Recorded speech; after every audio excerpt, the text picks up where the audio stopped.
तो इसको समझो मेरे भाई। आगे क्या कहते हैं, अंत काल है जो स्त्री सिमरे, ऐसी चिंता में जे मरे, वैश्वा जून वो वली वली उतरे।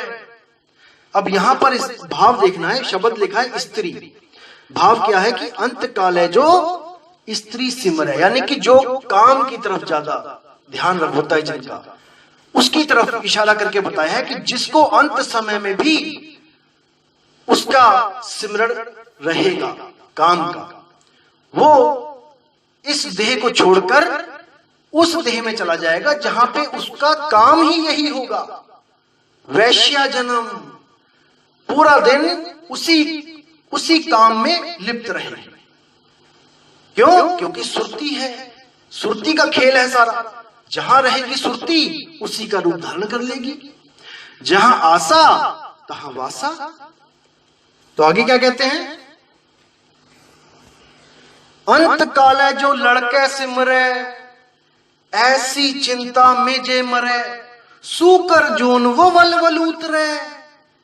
जो लोग अंत समय में जिनकी सुरती होती है बच्चों में, अपने बच्चों में, जैसे कई लोग देखा होगा आपने जो कहते हैं भाई मैं तो अब जाने वाला हूं, मेरे लड़के को बुला दो, मैं उसको आखिरी बार देखना चाहता हूं। ऐसे भी कई आपको मिलेंगे जो इस नाटक, जो इस दुनिया को, नाटक को असल समझ के बैठे हैं।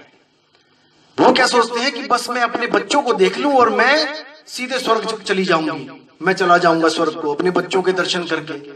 बिल्कुल नहीं, उनके लिए बोला है अंत काल है जो लड़के सिमरे, ऐसी चिंता में दे मरे, सूकर यानी सुअर, वो सुअर की जोन में चले जाएंगे और उस सुअर के 20-30 बच्चे एक बार में पैदा होंगे और कोई इधर घूमेगा कोई उधर घूमेगा और वो नाली में गंदगी में पड़ी अपने बच्चों को चाटेगी। ये उन लोगों की हालत है जिनका ध्यान अपने बच्चों में होता है, परमात्मा में, शब्द में नहीं होता है। आगे क्या बोलते हैं, अंत काल है जो मंदर सिमरे, ऐसी चिंता में जे मरे, प्रेत जोन वो वाली वाली उतरे। जिनका ध्यान अंत समय में मंदर, मंदिर का मतलब क्या है, ईंट पत्थर। जैसे आप देख रहे हो कि मंदिर भी ईंट पत्थर के बने हैं और घर भी ईंट पत्थर के बने हैं। जिनका भी ध्यान घरों में होगा या मंदिर में होगा, आपने देखा होगा पुरानी फिल्में देखी होंगी आपने, पुराना मंदिर। अब बताओ मंदिर में भगवान रहेगा या भूत रहेगा? सोचने वाली बात है कि फिल्मों के टाइटल होते थे कि पुराना मंदिर और उसमें भूत रहते होते थे। तो वही लोग हैं भाई जो, जिनकी सुरती उन्हीं मंदिरों में, उन्हीं ईंट पत्थरों में जुड़ी हुई थी कि भगवान यही मिलेगा, तो उनकी सुरती उसी स्थान पे टिक जाती है। प्रेत जूनू वो वल उतरे।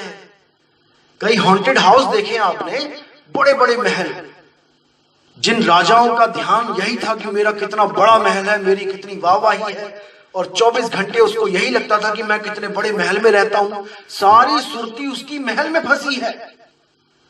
तो अंत समय जब प्राण त्यागे तो उसी महल में प्रेत बन के घूमा। तो साहिब कहते हैं बिल्कुल नहीं, शब्द के सिवा सुरती को कोई ठिकाना नहीं होना चाहिए, बिल्कुल नहीं। और जो गुरु गलत शब्द देके, अधूरा शब्द देके अगर आपकी सुरती को उस अधूरे शब्द में अगर उसने जोड़ दिया, तो दोस्तों बहुत दुख के साथ कहना पड़ेगा कि आप केवल नाम के भगत होगे, काम के नहीं।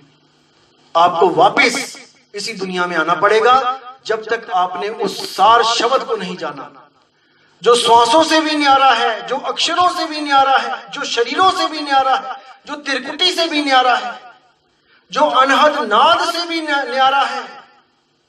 वो शब्द जब आपको पता लगेगा, गुरु भेद देंगे, तब आपकी सुरती को पक्का ठिकाना मिलेगा। अन्यथा आप यहीं जन्म मरण में भटकते रह जाओगे। तो आगे क्या कहते हैं, नारायण सिमरे, ऐसी चिंता में जे मरे, बदत तिलोचन ते नर मुक्ता, पीतंबर वाके हृदय बसे। क्या बात है। कहते हैं अंत काल जो नारायण सिमरे, अब नारायण का मतलब ये मत समझ लेना कि विष्णु जी की बात चल रही है, बिल्कुल नहीं। नारायण का मतलब है जो हर नर में आयन, जो नर में आके वो जो बैठा हुआ है सब में, एक भी घट खाली नहीं है, उस नारायण की तरफ इशारा किया जा रहा है कि अंत समय में अगर वो नारायण आपको याद है, वो शब्द गुरु आपको याद है, तो आपकी सुरती कभी भी नहीं भटक सकती। अंत काले नारायण सिमरै, ऐसी चिंता महि जे मरै, यानी कि जो इस चिंता में, इस नारायण की चिंता में, यानी उसको सिमरण करते हुए जो देह त्यागता है, उसकी सुरती शब्द में ही समा जाती है। जिसकी चिंता करती है वैसी ही हो जाती है, जिसको याद करती है वैसी ही हो जाती है। तो इसलिए बोला साहिब ने, सुरती समाए शब्द में और वाह को काल न खाए, जाप मरे अज पामरे और अनहद भी मर जाए।